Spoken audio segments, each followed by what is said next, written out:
All right, guys, we're going to take a little 3 to 4 mile round trip north up Jeff Davis Highway real quick. Special thanks to Keith Andrews, a long-term friend, customer, and also shop owner that worked on our vehicles for many, many years, and my father, for reminding us about some pictures down at the Bellwood Credit Union. So we'll go down there, catch some pictures, show you guys a little tour up and down Jeff Davis Highway, which is now officially Route 1, headed north. Thanks, guys. All right, guys. We're in our trusty steed of a Chevrolet Equinox, getting ready to pull out of the parking lot here. This is a good girl. Getting ready to pull out of the car lot. 350,000 miles of proven ability. This is our vehicle we use day to day, running vehicles around. It is licensed, insured. A lot of dealers just use a regular car to throw a dealer tag on it. You're really not supposed to do that, so we use this as our official shuttle. It's even got our name on the side of it, as you've probably seen, and it is loaded down with crap usually. So we got a few things to do. We got a couple tire and wheel installs to take care of. I've got to grab some spacers from Daniel, check in on a couple projects up at the shop, and while we're running down the pike here, Petersburg pike, Jeff Davis Highway, now Route 1, we're also going to check on the progress at the corner where the old movie theater was, drive-in theater, and better known as the flea market. Check on that, and as we're going down through here, it reminds me every time, because I just had to talk to one of the county officials yesterday, just getting some measurements for fencing on the new building and some other things, and he said, you know, that we're trying to clean this area up and do so much, and it's kind of crazy through here. You know, we spend hundreds of thousands of dollars a year in infrastructure. My detail guy walks the complete parking lot and surrounding property every day, picking up litter and trash. Every day picks up a bag of trash. So many things that we do to try to keep our place looking good, keep it pressure washed, keep the lines painted, keep the parking lot good, because that's the image of our business, for one. But for two, if you don't, the county doesn't get real happy. And you'll notice coming through here, you got some properties that are just blighted. You got some properties that are in good shape. I can't say that our place is the fanciest, but when you look around, a lot of this stuff is old. And I told you guys we'll do a video driving along, kind of showing you the progression of Jeff Davis Highway over the years. A lot of it is where this used to be this is Route 1, where this used to be 95, basically. So 95, just so you know, is right through these woods. So 95 and Route 1 run parallel through here. So it's kind of neat. Wonder if they've done anything. Whoo, that is some ice right there. And for you guys that don't follow us regularly, we're in Virginia, whereas 1 inch of snow shuts the whole town down. So if you're not from around here and you're from a snowy area, we talk about snow. It doesn't bother us. We think it's great. We sell vehicles. People crash vehicles. People need to come buy hubs. People need to buy recovery straps. It's great for us, but it definitely shuts the town down. People do not know what to do. School was out for a whole week over a dusting of snow. Well, not much as far as construction, but every single thing here is gone. It's all cleaned up. No tents. Still lots of concrete buckets. If you're trying to bury a body and you want to anchor it, here would be probably where you want to come and get some anchors. Man, them things would work out real good. We don't condone that. Just, we got to put that disclosure. Do not kill people and try to bury them and weight them down in the ocean with concrete blocks. So we do need to find a vehicle to come through the whoop section here. I don't know why they did this. I guess it was so that you could see above the car that was above you. But golly day, woo! We find an old Caprice or something with no shocks. That right there is going to be some fun stuff. Man, this is icy. It's very icy. Of course, we barely got above freezing. So there's one construction truck out here marking something. Oh yeah, that's one of the survey companies.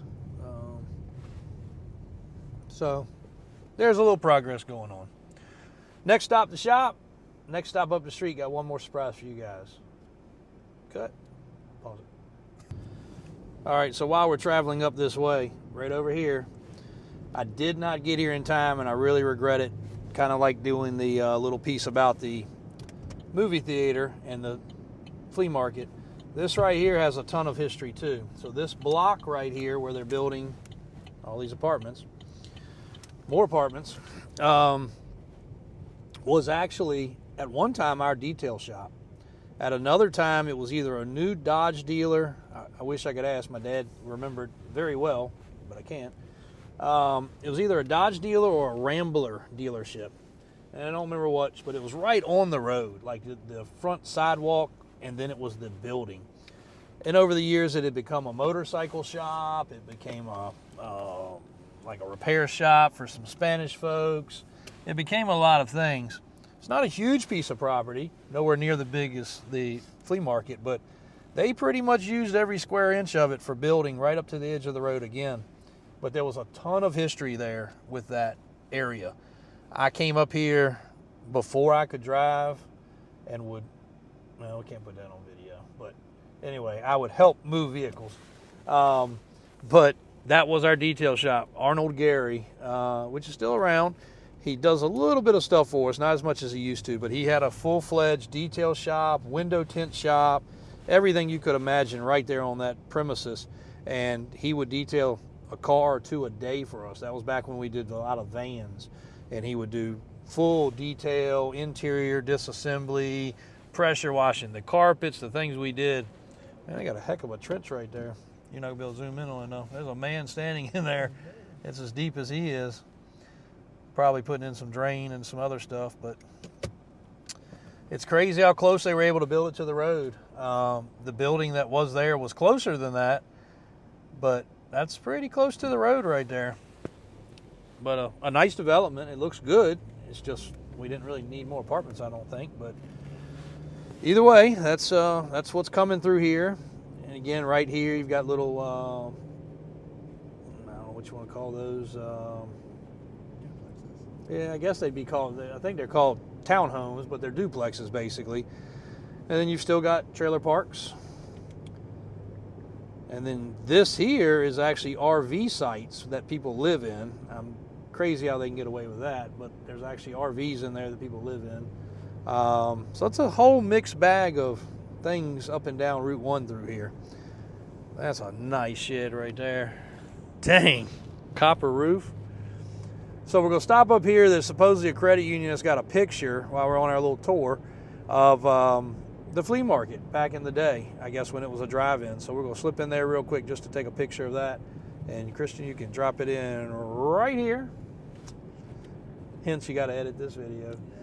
But drop that picture in. It's really cool. Give a shout out to our friends at Superior Trailer right across the street. Great guys to deal with. We know one of the owners very well, and when he came to town, we did a fair amount of, we'll still do a lot of business with him, but really nice guy. Did not know him prior to that. He came into town and took things over, and that's a great spot to buy a trailer for sure. We'll slip up in here at the credit union real quick, see if we can't snap a picture, and be right back to you. All right, leaving the Bellwood Credit Union. Crazily enough, one of my old employees, that Mayberry, that used to work for us, Mom was in there. I think she's a branch manager. Super nice lady. Takes care of him, keeping him out of trouble. So, big shout out for that little tour, though. Went in there to get one picture, ended up with a ton of pictures. So here's the picture of the Defense Supply Center. We're getting ready to pass. Drop that in here. I already showed you where to drop in the picture for the movie theater, which is really cool. Kristen was like, that's a big sign. Well, it wasn't a sign. It was actually the movie screen on one side, sign on the other, but huge. That's why I remember so clearly when they took it down. Like, it would block the sun. It was huge, tall as these trees. So Defense Supply Center, we'll have to go back up there and catch that little tour through life with her, because she told a good story about, this is on, right? Yes. Okay. Her dad reporting to this agency for the Army, and then what they supplied there and the things they kept there.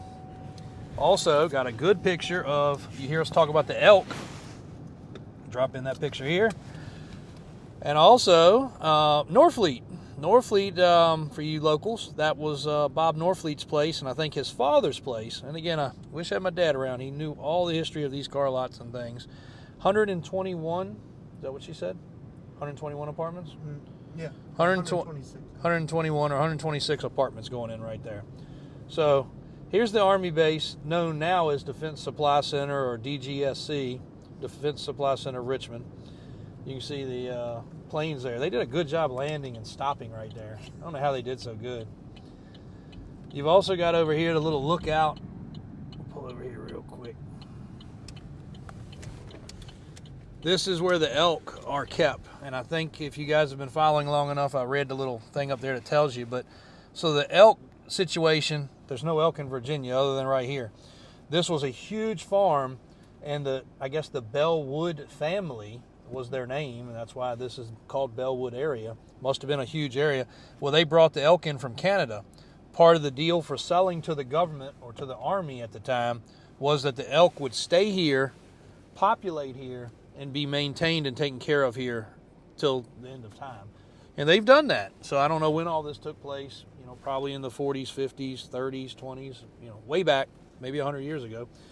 But the elk herd is still here. It's still maintained. Our hard-earned money goes to taking care of it, and I can support that way better than a lot of things. So I love that some of my tax money goes to feeding these elk. And there's a cool picture that we just dropped in, hopefully, if the video went right, of them. But sometimes they're right up here by the fence. It's never the convenient time. You see them? Oh, yeah, there they are. They're bedded down over there. Yeah, a couple of them at the back there. I think that's the feeding troughs in the back. But we also got some construction going on. You see some campers back there. There's on-site housing, and also she gave us a little talk about the sidewalk coming through here and coming through there. That's something that's also happening and taking place. So lots of cool stuff, guys. Getting ready to stop into the off-road shop, grab the things that we left to do. Glad we could catch that other little bit. Like I said, these little tidbits might not mean much, but one day they're going to be gone. And other than the few photos and the few videos that are left on people's phones, they're not going to have any of that. So we feel like this was Planter's Peanuts. I remember that. Now it's a Mexican restaurant. It was some other restaurant before that, but that was the Planter's Peanut area, I guess, where they sold packaged peanuts. And again, my dad could tell a lot more stories. These shops through here were shops that we always dealt with. They've changed 2 and 3 and 4 times now. The Dairy Queen, the big printing press area, now that's a church. And when we run through here with that book that we have, that'll really show some of what all this stuff looked like. Like that was a rundown shack. That's a pretty nice little place now. You've still got motels and hotels everywhere through here. So thanks, guys. Stopping at Davis Off-Road, grabbing a few pieces and parts, checking on some projects. Little walk-through time and run up and down of Route 1, Jeff Davis Highway, the Pike. Thanks for watching.